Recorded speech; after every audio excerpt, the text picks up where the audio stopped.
Bom, então, boa tarde a todos.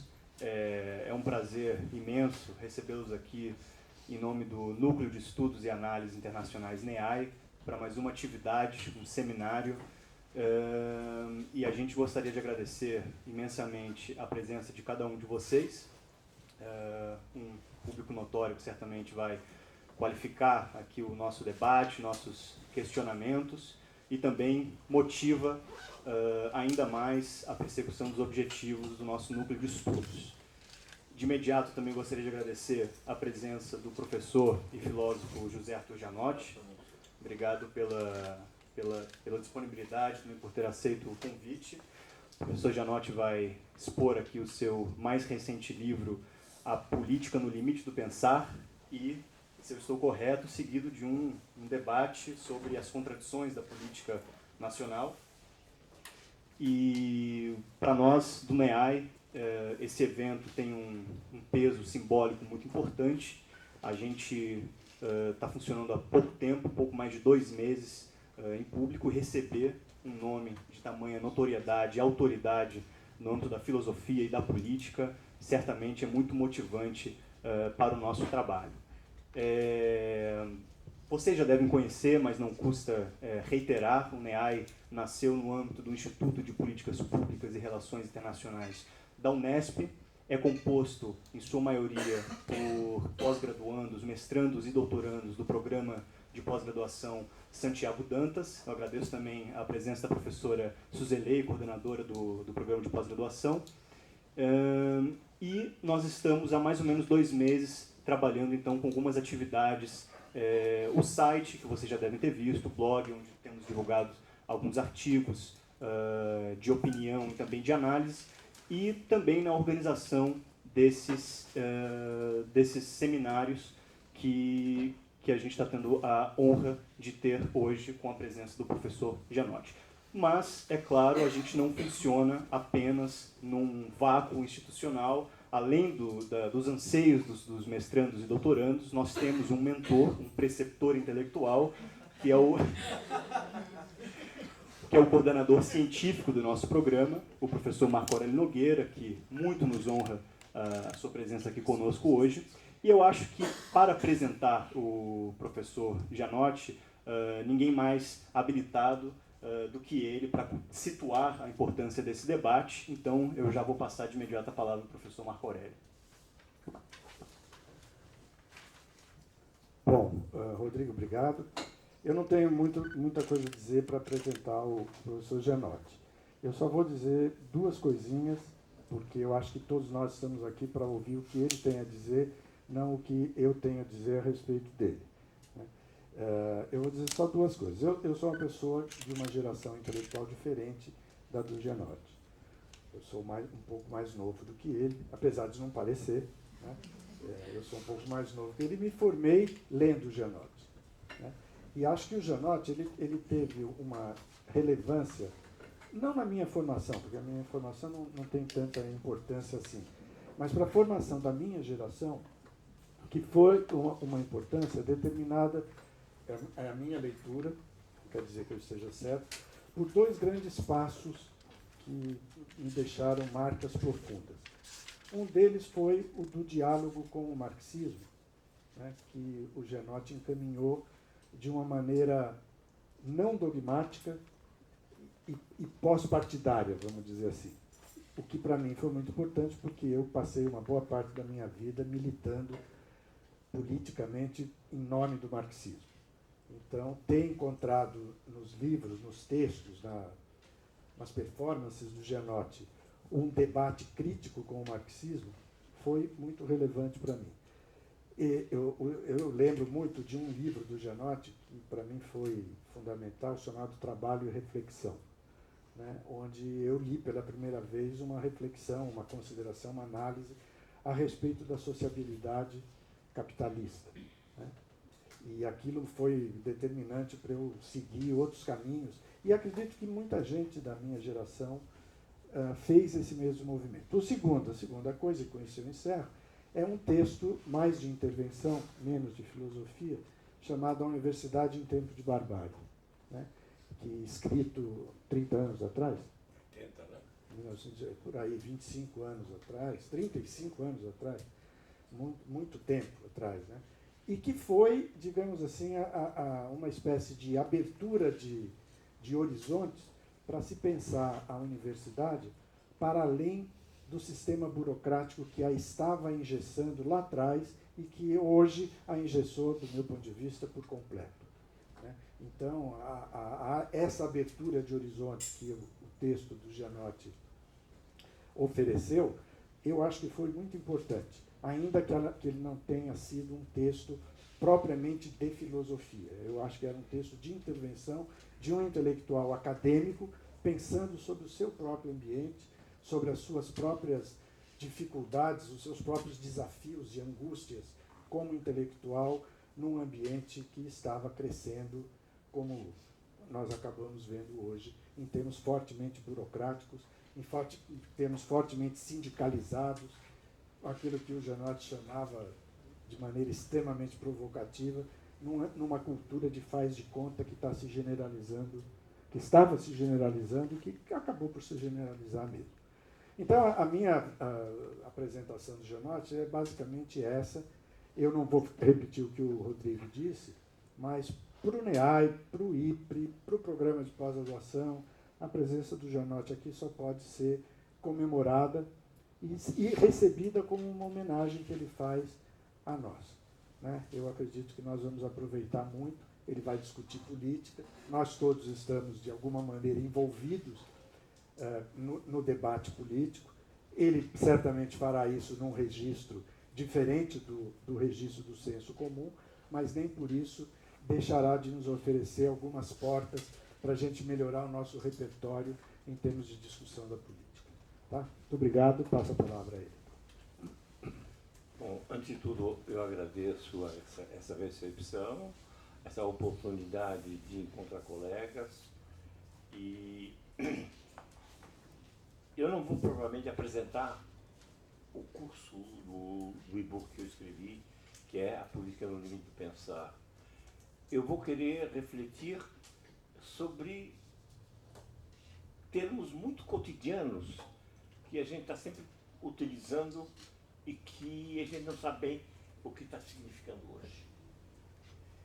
Uma das coisas que todo mundo fala, que a política, a ciência política, tem uma certa autonomia. Então, tanto o objeto como o saber desse objeto, ele tem um domínio próprio e precisa ser estudado nele mesmo. Eu vou aceitar esse ponto de vista, eu vou retomá-lo mais tarde, mas eu gostaria de lembrar o seguinte: se a política é uma teoria da polis, ou uma reflexão sobre a polis, nós precisamos lembrar que essa polis, ela é reposta, ela precisa ser reconstruída sistematicamente. Nós sabemos, por exemplo, como foi a democracia grega, mas nós precisamos lembrar também que para que houvesse a democracia grega, era preciso que houvesse a exploração das minas de prata do Laurion, que os gregos, os atenienses que viessem do campo pudessem receber um pagamento para poder comer, e assim por diante. Isto é, nós temos que levar em consideração que, por mais que a política se apresente como uma ciência e uma esfera social isolada, ela tem que levar em consideração como é que a sociedade se repõe economicamente e socialmente. Ora, isso significa o seguinte, que nós temos que produzir riqueza. Eu acho formidável que nós tenhamos direitos sociais, que nós tenhamos direitos políticos, que nós tenhamos direitos, todos os direitos possíveis, eles têm que caber no PIB. E não há outra condição para que eles sejam mantidos, a não ser, é preciso que eles possam entrar dentro do fluxo da riqueza nacional. Ora, nós sabemos, é uma experiência que nos deixou o século XX, que não conhecemos nenhum modo de produção que não seja o modo capitalista. Todas as vezes que nós temos, que houve na história do século XX uma tentativa de criar uma forma de produção, ou no máximo que se criou foi um capitalismo de Estado. Portanto, ou nós enfrentamos em política essa questão, isto é, como é que nós vamos encontrar, criar riqueza num modo de produção capitalista que seja menos injusto e que seja mais controlado do que ele está hoje, ou nós não faremos política. Eu acho que é fundamental levar em consideração essa condição. Isto é, nós temos um sistema de produção que parte de um capital, de uma quantidade de valor, e que só é mobilizado se ele trouxer mais valor. Imaginar que as pessoas vão sair por aí investindo, se não tiver condições de receber o que eles investiram mais alguma coisa, nós não teremos essa produção. Portanto, primeira condição do exercício da política é que ela possa ser reposta, que ela possa ter continuidade. Ela não terá continuidade se ela não se enfrentar com o capital. Tá certo? Muito bem. Nós temos também uma história do confronto com o capital. Isso foi toda a crítica, em particular de Marx, ou de todo começou no século XIX, a crítica ao capitalismo. E essa crítica foi muito interessante. Ela teve dois ramos. Uma crítica que, no final, prevaleceu o marxismo, e outra crítica que foi o nacionalsocialismo, isto é, que prevaleceu o fascismo. E, vamos dizer claramente, os dois processos antidemocráticos. Né? Como é que funcionaram essas duas críticas ao capitalismo? Em primeiro lugar, no caso da crítica marxista, nós sabemos que ela se assentou numa ideia da contradição. Então, na minha época, quando eu era estudante da Faculdade de Filosofia, os cretinos diziam há duas lógicas. A lógica da contradição e a lógica da não contradição. Como se o cérebro humano funcionasse de um lado com contradição e do outro lado sem contradição. Como se o discurso pudesse ser contraditório e não contraditório. Enfim, a estrutura lógica, a estrutura do pensamento, por mais ambígua que ela seja, por mais complicada que ela seja, ela tem contradição. Mas o problema é saber como é que funciona essa contradição, no geral, sem que haja uma teoria geral da contradição que fique isolada dos outros processos. Muito bem, a contradição que prevaleceu na crítica do capital pela esquerda foi a noção hegeliana de contradição. A noção hegeliana de contradição é absolutamente extraordinária, toda a história dela, mas ela pressupõe que os dois contrários possam chegar até o fim. Vamos supor, se eu tiver na gama das cores, branco e preto, nós temos aqui dois contrários. Não são contraditórios, claro, todo mundo sabe disso. Para que haja contradição, nós devemos ter branco e não branco, isto é, todo outro campo tem que ser excluído. Tá? Então, a contradição marxista, hegeliana, certo? Imaginava que o próprio processo social iria se desenvolvendo de tal forma que as contrariedades iriam chegar numa contradição. Isto é, numa radical oposição entre A e não A.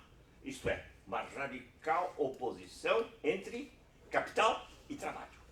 E nós teríamos, então, uma total contradição. Em termos, o próprio Hegel, não sou eu que estou dizendo, diz que a contradição pode ser, além de ter a ideia tradicional de tese antítese e síntese, ela é representada no nível religioso, uma representação como Deus, Pai, Filho e Espírito Santo. São lindas páginas de Hegel a esse respeito. Acontece que, no real, isso nunca aconteceu. Isso é muito interessante isso. Nós nunca tivemos a ideia de que houvesse, mesmo na Revolução, essa oposição contraditória, tal como Hegel e o Marx da juventude esperavam que acontecesse. O que aconteceu? Aconteceu que Marx tomou essa posição se tornou hegemônica, é isso, contra os anarquistas e assim por diante.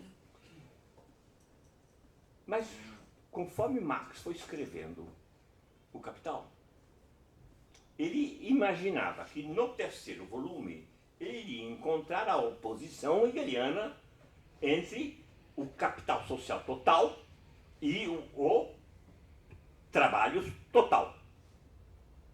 E se você ler o terceiro volume do Capital, você encontra isso. O Marx puxa daqui, puxa de lá, e não encontra essa contradição. Aí, como o marxismo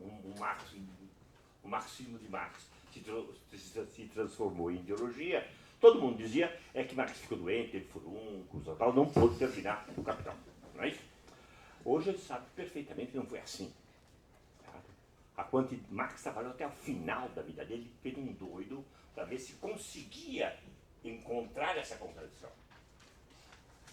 E ele, em 1872, ele escreve uma carta a um amigo dizendo: eu não posso terminar o Capital enquanto, por exemplo, a crise americana não se resolver. Porque eu não sei como é que funciona a superação da crise. E se nós hoje relermos a quantidade enorme de manuscritos que Marx deixou, a gente vai ver que ele não chega, isto é, entre a política que ele pregava e o pensamento dele para poder chegar a uma ideia de revolução que fosse contraditória, há um abismo. E quem fechou o abismo foi um amigo, querido amigo, grande colaborador, mas como o próprio Marx dizia, não era lá um bom filósofo, que era o Engels. Não é isso? Hoje, graças aos trabalhos de Michael Hendry e outras pessoas que estão mexendo nos manuscritos de Marx, nós sabemos que foi Engels que costurou tudo e deu esse caráter redondo do marxismo, quando nós chegamos mais perto, uma grande crítica do sistema capitalista, mas não chega à oposição hegeliana, por mais que eles quiserem. Tá certo? Isso é interessante ver como é que hoje nós lemos Marx, podemos ler Marx de uma maneira muito diferente. Muito bem. Do outro lado, a crítica ao capital foi feita pelo socialismo, que não queria essa contradição, mas queria um socialismo baseado na nação. Chama-se nacional socialismo. Crítica enorme ao capital, não esqueçamos. Crítica que teve grandes autores. O maior, talvez entre os 3 filósofos do século XX de grande genialidade é Heidegger. E eu não posso dizer o que eu penso moralmente do Heidegger, porque seria um palavrão, e não é bem dizer palavrões na universidade. Não é isso? Então nós temos essa coisa absolutamente extraordinária, que talvez um dos maiores críticos do pensamento ocidental seja um grande sacana. Aliás, perfeitamente, todo mundo sabia, inclusive, o grande amor da vida dele, você sabe quem foi, né? Isso, que é Hannah Arendt, escreveu uma vez para o Paul Jaspers, que foi o grande amigo dela: olha, o Heidegger tem um problema, ele não tem caráter. Tá? Só isso. como é que funciona a crítica ao capitalismo do nacionalsocialismo? A crítica contra a tecnologia. Isso. Nós temos um desenvolvimento tecnológico que vai nos assoberbando, vai nos destruindo, e nós chegamos finalmente a perder a autenticidade das coisas. A tecnologia de tal forma nos invade que nós não temos mais contato com nada. Tá certo? Eu acho que isso aconteceu bastante. É só pensar o que aconteceu com o celular. Né? Eu acho extraordinário. Né? As pessoas não existem mais, né? A não ser a intermediação do celular. O celular é uma espécie de terceira mão que as pessoas estão sistematicamente manuseando. Muito bem. Essa crítica é muito interessante também, né?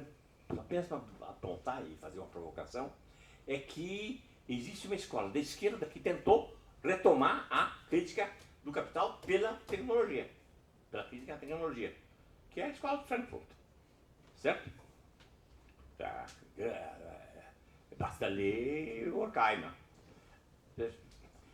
Enfim, eu disse que vamos pensar essas coisas mínimas para que a gente não se escandalize. Ora, a crítica contra o capital do ponto de vista fascista implicava o quê? Implicava que para o controle do processo tecnológico e o controle das duas potências, a América e a União Soviética, que são as potências da tecnologia, nós tenhamos uma nação segura e que essa nação segura tenha um princípio jurídico de decisão, que podemos controlar essa indecisão, esse esfarelamento do poder que a tecnologia parece. É isso. Muito bem, mas nós tocamos num dos temas queridos do Rodrigo, que é o Carl Schmitt. Certo? O Carl Schmitt foi, como vocês sabem, um dos grandes, é um jurista monumental, e que foi, enfim, ele queria ser o jurista do nazismo. Ora, qual é a questão? Como é que se faz essa crítica à dispersão do capitalismo? Uma espécie de a inversão do trabalhador social total. Em vez de ser o trabalho que se organiza como um único elemento quase divino, para liquidar o capital, nós temos uma decisão de um Führer cujo princípio, cuja palavra tem um valor jurídico. Os dois lados, de certo modo, se complementam numa ideia de revolução que é, se no caso do nazismo não era pensada como na ideia de contradição, a contradição, a revolução na contradição era substituída pelo quê? Pela decisão que é capaz de conduzir o país fora da tenace, como diz o Heidegger, da União Soviética e da América. Em outras palavras, nós temos nos dois casos a ideia extraordinária de que a revolução se faça a partir de um determinado momento, a partir de um único momento que vai mudar a cor da Terra. Ora, isso é o que nós precisamos pensar. É possível imaginar que a política seja dependente de uma contradição que vá ao limite e que, de certo modo, mude, como a imagem que eu usei, a cor da Terra, a cor de todo o campo nós estávamos discutindo. Ora, voltamos a Schmitt. A ideia de que a política o político é anterior à organização estatal implica que você tenha uma possibilidade de uma ação que vá ao limite. Ora, a ação que vá ao limite na política se chama guerra. E a ação política que, a meu ver, dá o caráter absolutamente de suspender aquilo que está sendo, é quando as pessoas, mesmo quando saem aqui da Praça da Sé para ter um protesto, ou para fazer um protesto, elas sabem que elas podem morrer. Isto é, existe um momento da ação humana que ela vai ao limite. As pessoas aceitam a possibilidade de dar a vida para um determinado ideal. Isso é parte não só da vida humana, mas, a meu ver, acho que ele pegou isso de uma maneira absolutamente extraordinária. A política, no limite, o Clausewitz já tinha falado da guerra, mas a política no cotidiano. Há momentos em que nós paramos com essa política politiqueira da negociação, da roubalheira daqui, da roubalheira dali, e há um momento que as pessoas vão para a rua e estão dispostas a serem mortas. O que significa isso? Como é que nós podemos pensar a política a partir justamente de seu limite, onde as pessoas chegam a esse momento revolucionário, e eu pergunto, será possível pensar isso sem que essa posição de limite não esteja vinculada à noção de terror, ou, melhor, não à noção, à instalação do terror? Porque tanto no caso do marxismo, tanto no caso do nacionalsocialismo, do fascismo, eles terminaram em terror. E vejam, isso não foi algo que todos assumiram como inevitável. Quando Lenin, da primeira grande revolução socialista, ou a segunda, porque o Marx já tinha apontado como a de Paris, a Revolução de Paris, como a grande primeira revolução socialista. Quando Lenin diz todo o poder ao Soviet, o que significava isso? Significava a implementação de uma ditadura do proletariado, ou do proletariado daquelas pessoas que tinham sido organizadas pelo Partido Comunista. O Lenin é um político genial, ele é inventor de uma coisa que não existia antes, a ideia de um partido único.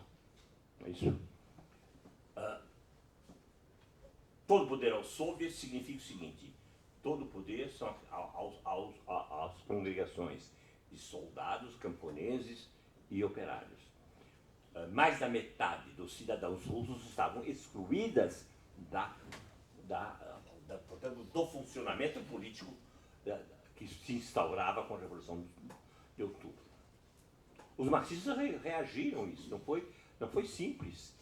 A Rosa Luxemburgo, não vamos dizer que ela era ligada, que era burguesa ou não revolucionária, foi contra Lenin e contra essa concepção terrorista da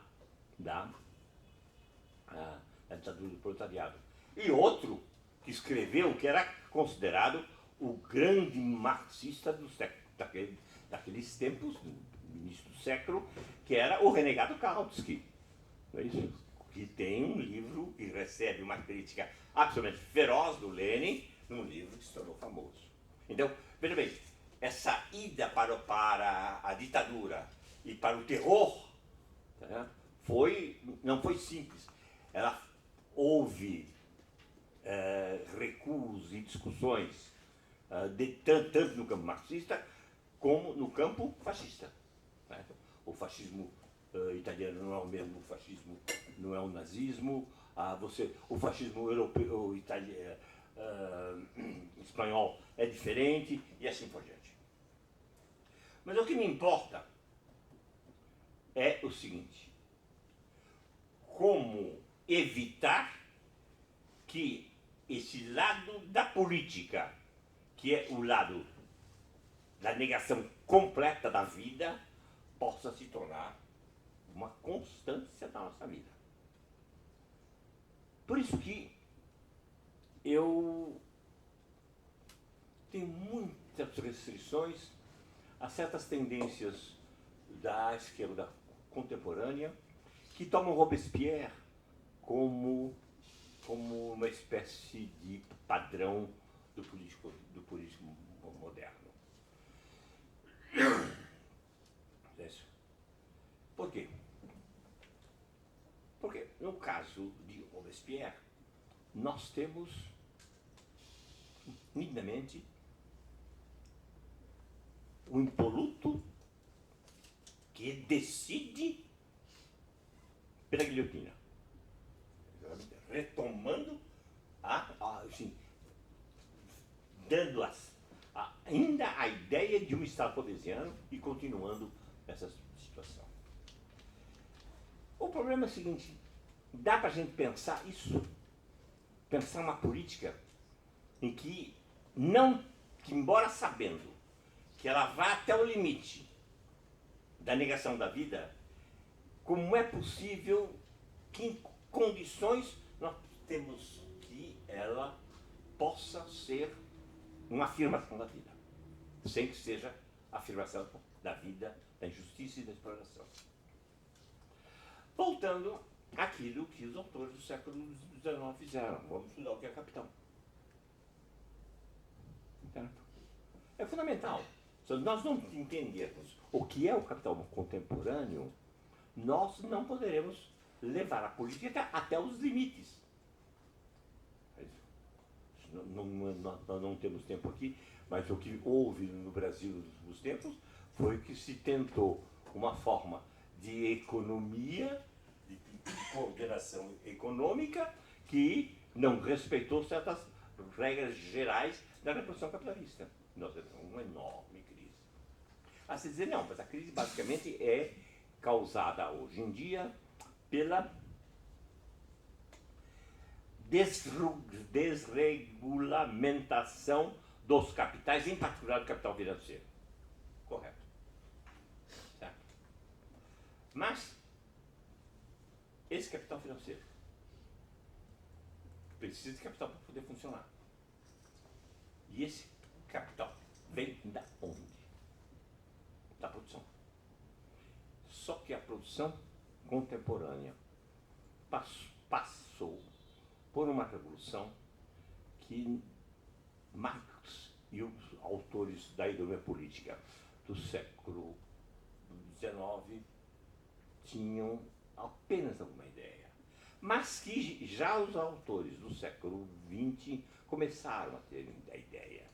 Inclusive, um deles foi Schumpeter. O que Schumpeter disse? Uma das maneiras de você sair da crise é através da revolução tecnológica. Como é que os Estados Unidos estão saindo hoje da crise? Através de uma revolução tecnológica. O que significa isso? Que o nosso capitalismo hoje, sobretudo, é um capitalismo de conhecimento. Isto é, que ele só funciona se ele for um capitalismo baseado em novas tecnologias. Certo? Fundamental. A ideia de nós termos um capitalismo bloqueado, vamos dizer assim, domesticado, certo? E que possa ter políticas isoladas de tecnologia e não sejam gerais e globalizadas, porque a tecnologia é globalizada. Nós temos um exemplo muito bonito no Brasil. Sempre se diz, não, nós temos que proteger o capital nacional para que ele se torne produtivo.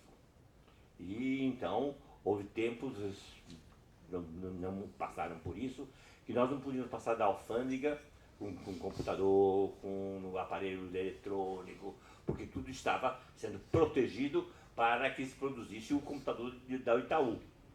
Quando o computador da Itaú apareceu, era uma carroça. Para usar uma expressão, de quem abriu a economia, que foi o Collor, com todos os defeitos dele. Isto é, a ideia que nós possamos ter um capitalismo que tenha uma tecnologia nacional é algo totalmente fora da perspectiva. O capitalismo é hoje internacional, ele é globalizado e ele depende, para sobreviver, de um sistema de reprodução do conhecimento que é inexorável. Aí significa o seguinte: se isso é verdade, a ideia do capital como um processo que é autônomo também vai para o brejo. Não é à toa que um dos livros mais importantes que foi escrito hoje, que é o livro do Piketty, para mostrar que o capitalismo ainda é um processo de produção que cria riquezas e cria desigualdades, toma uma concepção de capital que não é marxista, porque ele inclui todas as riquezas dentro do capital, inclusive terra. Marx nunca, e nenhum, não só Marx, Ricardo, e nenhum economista tradicional iria botar terra dentro do capital, não é verdade? Então, o que acontece? O que está desarrumado não é apenas o capital financeiro, é o capital produtivo, na medida em que nós temos o monopólio da produção tecnológica. Vocês vão dizer, mas a produção tecnológica é feita no Vale do Silício, por exemplo, né? Em que são pequenas unidades que são as grandes inventoras. Vocês pegam uma, ou se não, no MIT. Outro dia, um colega, nós estávamos vendo a lista das tecnologias inventadas, os aparelhos tecnológicos inventados pelo MIT. É absolutamente extraordinário. Eles inventaram metade do mundo moderno. Tá certo? Bom, isso significa o seguinte, que a competição entre o capital produtivo, não financeiro, é de tal forma que o monopólio da invenção tecnológica, isto é, quando eu tenho um computador de alta geração, e quando ele vai poder ser produzido por uma firma no Brasil ou na Índia, ele, na matriz, ele já tem uma nova geração capaz de mudar os hábitos de consumo e assim por diante. Certo? Certo. Hoje, se nós quisermos combater, ou pelo menos sanear, as misérias do capitalismo, as misérias provocadas pelo capitalismo, a primeira coisa é saber que capitalismo é esse. E esse é um capitalismo de conhecimento, um capitalismo globalizado e é um capitalismo tecnológico. E não vamos chorar contra a tecnologia, certo? Fazer a negação da tecnologia significa a negação do mundo moderno e ninguém está disposto a abandonar essa tecnologia na qual nós vivemos. O que nós temos é controlá-la. E controlá-la como? Essa é a questão. Tá certo? Aí que eu venho para a última parte. Certo? A questão da política, certo? Tanto a crítica do capitalismo, tanto a direita como a esquerda, dependia, em última instância, de uma decisão, que era ou do partido, ou do chefe do partido, ou de um Führer qualquer. Vamos pensar o que seja essa decisão. Será que a decisão, tal como nós estamos pensando, em ciência política, não tem um caráter de vontade, ela exprime uma vontade que não pode chegar à pureza da vontade, tal como o decisionismo do Schmitt pensou, ou a pureza de uma racionalidade, como, por exemplo, Habermas pensou, e assim por diante? Será que na própria vontade e no próprio ato de fazer alguma coisa com intenção, nós não somos obrigados a pensar que existe uma indeterminação essencial nesse ato que nós não podemos abandonar, mas nós precisamos jogar com ela? E usei a palavra de propósito. Se nós pensarmos a política não mais saindo, se articulando a partir da ideia de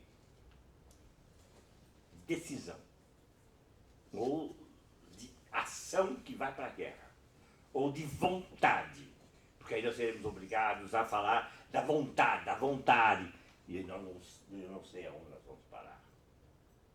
Se nós não tirarmos a ideia que a decisão vai ser determinante, como uma espada que corta a cabeça de alguém, nós podemos pensá-la como uma outra forma de ação, que é a forma de jogo.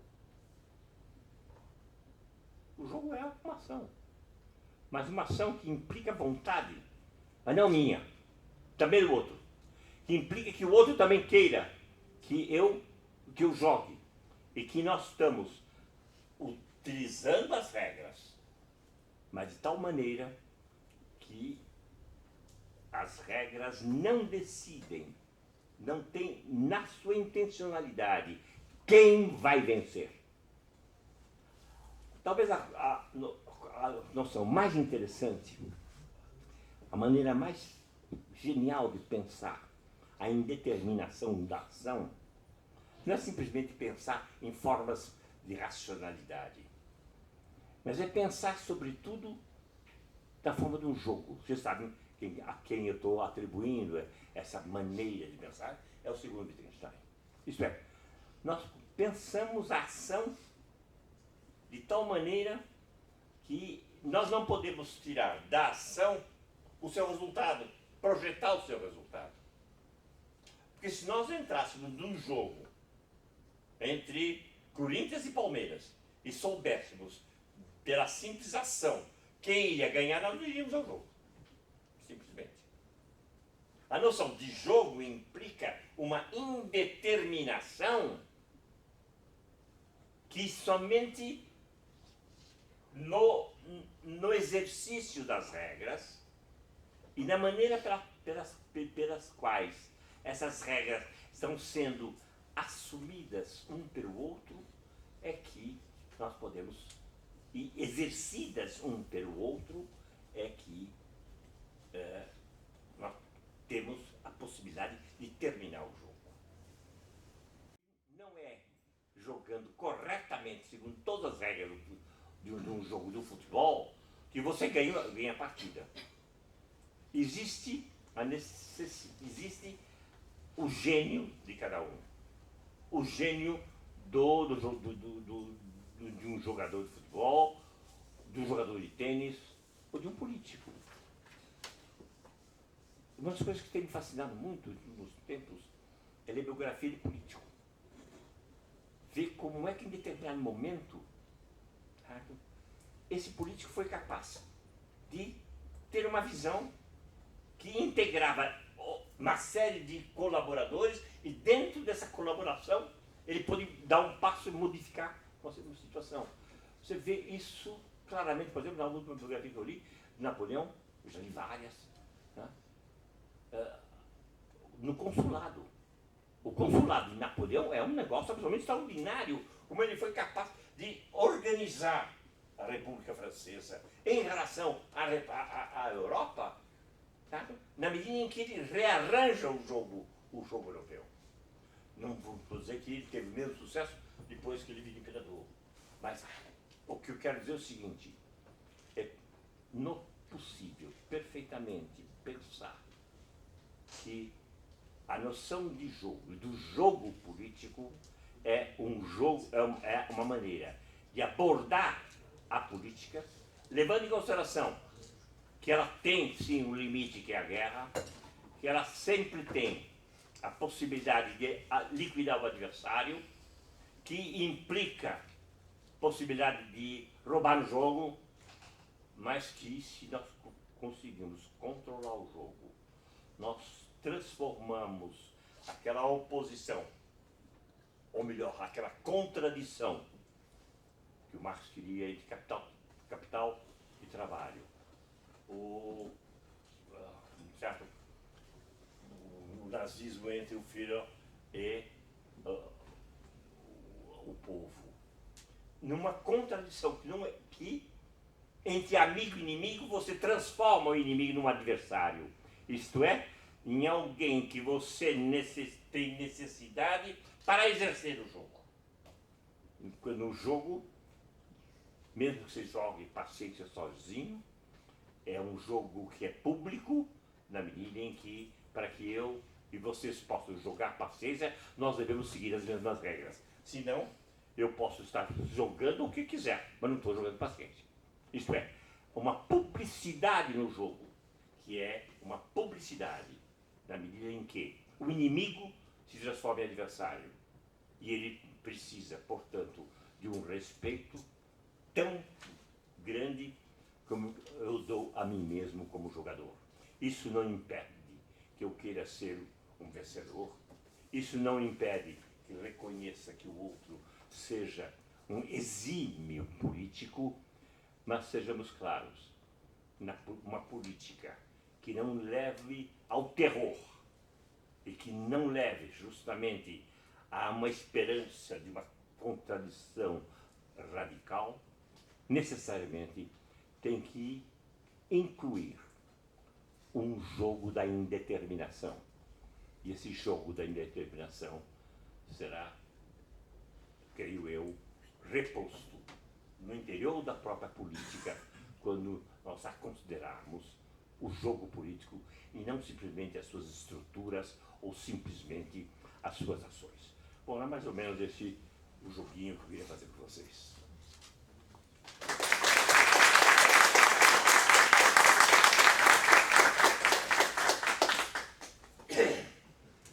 Professor Janotti, muito obrigado. Na verdade, esse momento de provocação profunda. Não sei se é tão fácil pensar como afastar toda a tradição grega, contratualista, com a qual a gente está acostumado a pensar, e reconhecer essas desavenças constitutivas da política.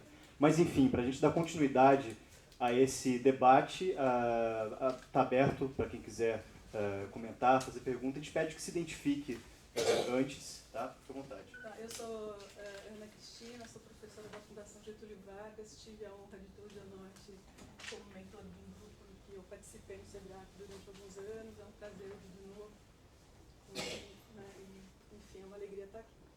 A minha pergunta é, eu entendo bem a sua relação com o Wittgenstein, tanto que ele me inspira a pensar a política, mas por que é necessário o Wittgenstein, se pelo menos na sua argumentação aqui agora, o Weber poderia dar conta do que você está falando, uma vez que também para ele as ações não são pré-determinadas, existem fatores que, enfim, não são racionalmente previstos e o fim não está ali colocado, mesmo que você haja da maneira mais racional possível, etc. E a outra é, se a política é um jogo, como a gente pode pensar, na verdade, num jogo político cujas regras não estão dadas? Porque que regras são essas? Essa é que é a questão. Não existe jogo sem regra. O que define um jogo na verdade, são as regras que ele coloca. Então, como pensar na política como jogo e especialmente nas regras do jogo? Que regras seriam essas? Obrigado. É um prazer também te rever. E eu saberia que seria na nossa linha me fazer uma provocação. Bom, em primeiro lugar, deixa eu dizer o seguinte. Cuidado com o contratualismo, você sabe muito bem que nós precisaríamos discutir essa noção, mas você responde diretamente por que não Weber. Primeiro, porque mais que o Weber inclua essa indeterminação na apreensão do sentido, ele tem um momento que você precisa da intuição do sentido e da apreensão direta do sentido, isso é, do mais longo. Está no texto. Certo? Toda ação, em determinado momento, precisa de que ela tenha um parâmetro que é dado por uma intuição intelectual. Claro. E aí que está o meu problema, e está levado justamente à segunda noção sua. Todo jogo se precisa de regra? Não, também todo jogo importa em fazer a regra durante a partida. Isto é, a ideia é que nós tenhamos todo jogo com regras fechadas. Quando nós estamos, famoso exemplo, jogando bola, de repente, cada um estamos jogando bola, de repente nós, com uma vontade que não é fenomênica, que não é que vamos fazer isso, nós de repente dizemos, não, agora ninguém põe mais a mão no bola. Não dizemos isso. Nós decidimos isso coletivamente. De tal forma que o jogo só passa agora a valer como pé. A regra foi feita no meio do caminho. Ora, a política tem que ter regras de jogo. Tá o Ronaldo aí para dar todas as regras que ele quiser. Primeiro tem a regra da Constituição. Nós estamos discutindo impeachment. Todo mundo é contra a Constituição, é favorável à Constituição. Tem regra da Constituição.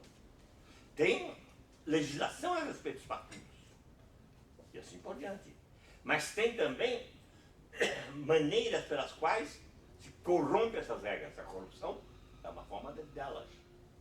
E também há momentos que se criam regras.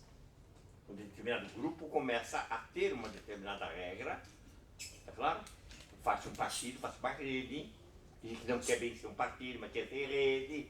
E é essa parte. Isto é, por que nós não olhamos a política como um processo de refazer as suas regras e deixamos esse pensamento da racionalidade tradicional, que nós temos que ter princípios da racionalidade, isto é, contratos que venham substituir a razão para que nós possamos ser socialmente. Aqui tem águas. Entendeu?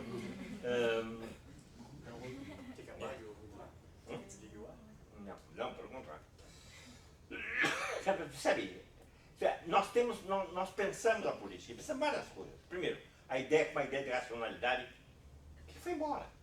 E eu não vejo nenhuma tentativa de recuperar uma racionalidade comunicativa, uma racionalidade putativa. Para mim, é uma forma de recuar naquilo que a filosofia já ganhou. Quebrou com a ideia de que seguir uma regra é botar um carro no trilho e empurrá-lo sabendo que o trilho vai até o infinito. Não vai. Eu espero pelo menos dar uma linha de resposta.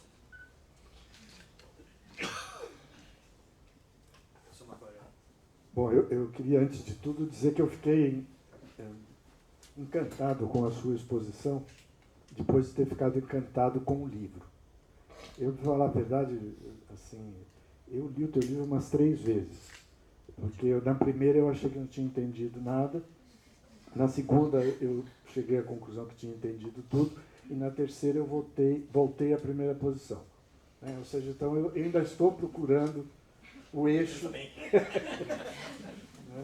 E eu queria, então, aproveitar que eu vou fazer essa pergunta aqui, para agradecer de novo ao Gianotti. Eu acho que é uma satisfação tê-lo aqui. Acho que ele enriquece bastante a nossa unidade acadêmica e espero que ele possa ter a coragem de voltar outras vezes aqui.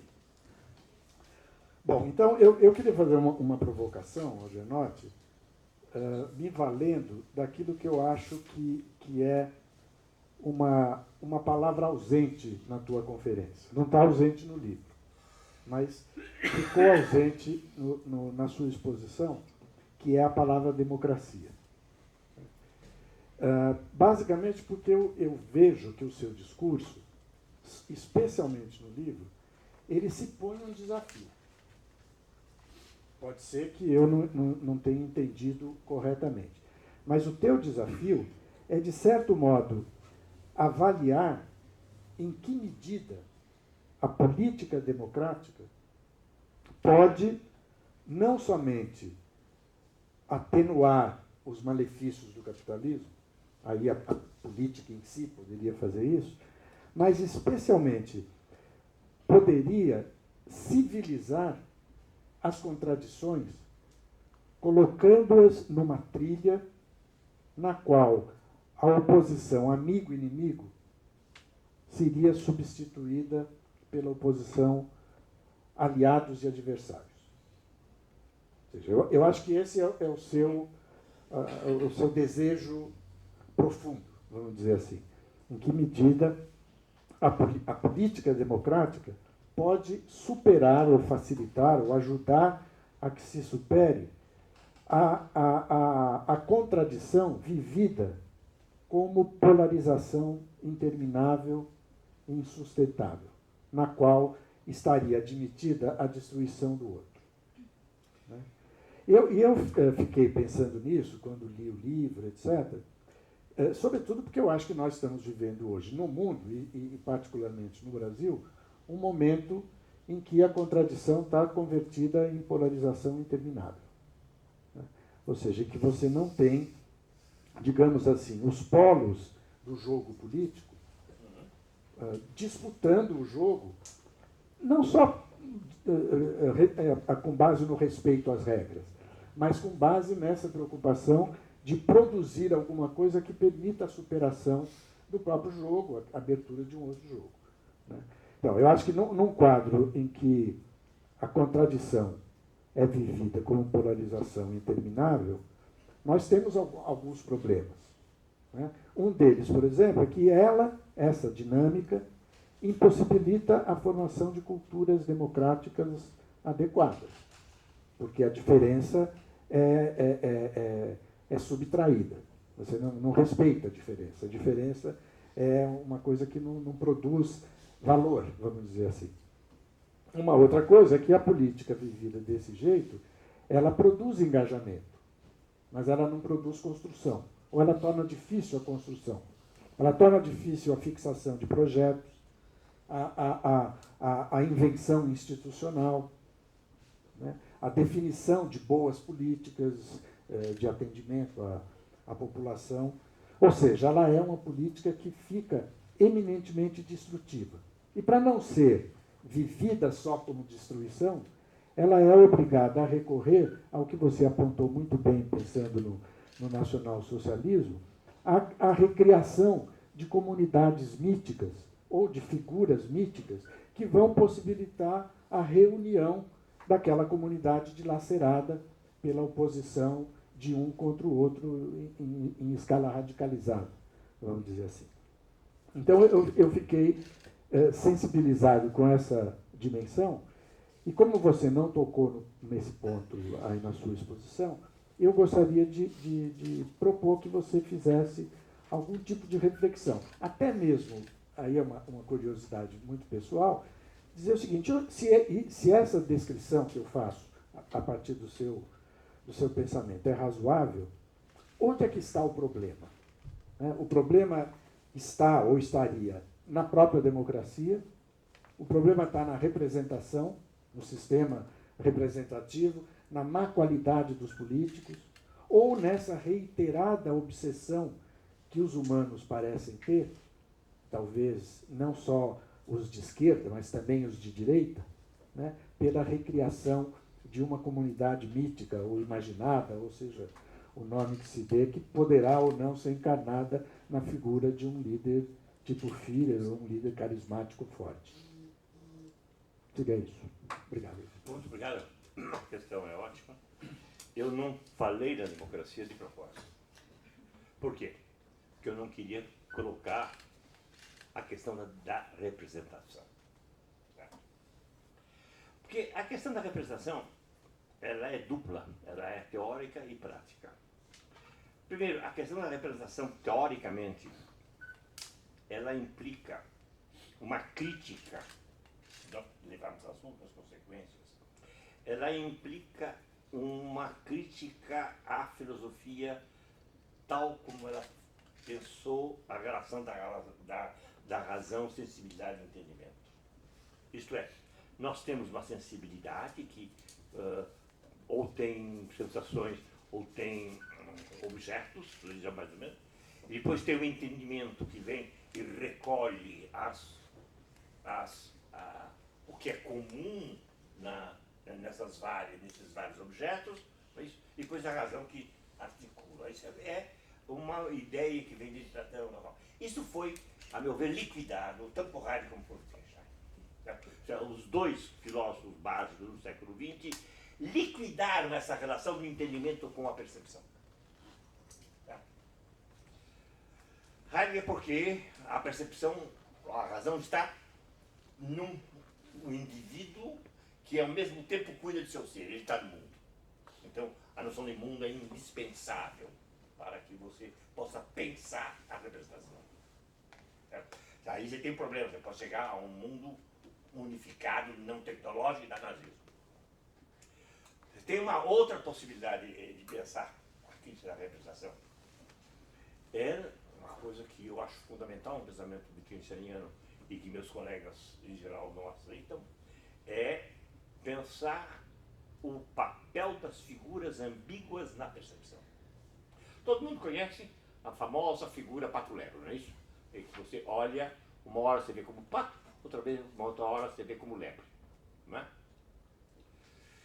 O Wittgenstein, até metade da vida dele, sempre achou que quando você tem essa dupla percepção, é como se você tivesse duas percepções que estivessem juntas no desenho e que de uma hora vira percepção de pato, outra hora vira percepção de lebre.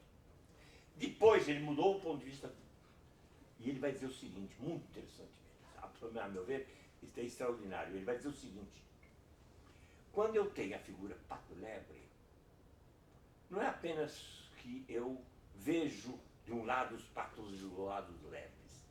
Eu vejo a iluminação do aspecto. Isto é, eu vejo que essa figura, ela é uma figura de pato e lebre. E como tal, ela está estabelecendo relações diretas com os patos, com as imagens de patos, com as lebres, com as imagens de lebres. Isto é, em vez de eu ter, como se pensou tradicionalmente na filosofia, nós temos as percepções das coisas, e depois tenhamos um conceito que o Platão falava de ideia. O que é a eidos? É o aspecto. É o aspecto que percorre todas as coisas. Em vez de nós termos que pensar que na percepção nós tenhamos simplesmente pegar os objetos, a razão funciona feito uma espécie de holofote, captando os indivíduos para tirar o aspecto. Eu vou pensar que a minha atividade na linguagem também é pegar certos objetos e dar-lhes o caráter de imagens representativas. Isto é, a figura pato e lebre representa os patos e representa os lebres. Eu não vejo o desenho como tal. Não importa o desenho, o que está ali. O desenho é o mesmo desenho ou é diferente? Ele é o mesmo e diferente. Ele é a visão da diferença no mesmo. Tá certo? Isto é, a representação não tem esse caráter, no caso do Heidegger também, não tem esse caráter de pegar os indivíduos e colecioná-los num aspecto só. A representação política também não é isso. Daí a besteira, a meu ver, dos políticos, dos teóricos que continuam a pensar: eu quero uma representação, uma teoria da representação, que é, ou de um lado, uma representação direta. O que eu não sei o que é isso. Representação direta nem na Grécia existia, todo mundo sabe disso. É uma representação direta, é todo mundo ter uma decisão em que eu ponho todo mundo na televisão, numa espécie de conferência online. Hoje nós vamos botar uma ciclovia aqui, na casa em frente à casa do Tato, ou tirar a ciclovia da frente da casa do Tato. Certo? Isso não é representação, desculpe. Certo? Não tem nada de representação. Isso simplesmente é uma impossibilidade que não significa nada. Isso não é fazer política. Então, veja bem, se a política implica eu ter a necessidade de uma representação que não é um catamilho de cada um dos milhos, mas o político ele é representante pela sua ação de mostrar o aspecto. Por isso que não existe política sem grandes heróis. Não é isso? Não existe política sem Napoleão. Não existe política sem Tancredo. Não é isso? E assim simples. Ou senão, não existe política sem grandes canalhas. Está claro? Esse é o problema. Os canalhas também têm papel representativo na política. Então, o problema, antes de tudo, é pensar, primeiro, repensar a questão da representação. Ela foi mal pensada porque ela foi pensada através de uma razão tradicional. Aí tem um problema sério. A democracia, se ela, primeiro, ela necessita pensar o inimigo como um adversário e, portanto, tentar integrá-lo, nós temos que encontrar práticas democráticas de reintegração e de fazer com que o inimigo divirja, possa ser genial e possa ser canalha, e ao mesmo tempo não saia do espaço representativo. A democracia, isso Lefort sempre dizia, é uma tarefa. Certo? E a tarefa moderna, a meu ver, da democracia é criar os espaços representativos na medida em que, primeiro, os espaços públicos se transformaram num gigantesco espaço público mundial, e segundo, pode dar a ideia de que eu não preciso de representação e que a questão da política não passa por ela. Então, eu gostaria, talvez eu pudesse responder a você se eu escrevesse um outro texto em que eu não colocasse a questão da representação. Talvez a idade não sei se permite, porque esse negócio de imaginar que e-book penetre no Brasil não penetra nada. Esse daqui acho que eu vendi uns 40 exemplares pelo e-book. O que foi pirateado à vontade.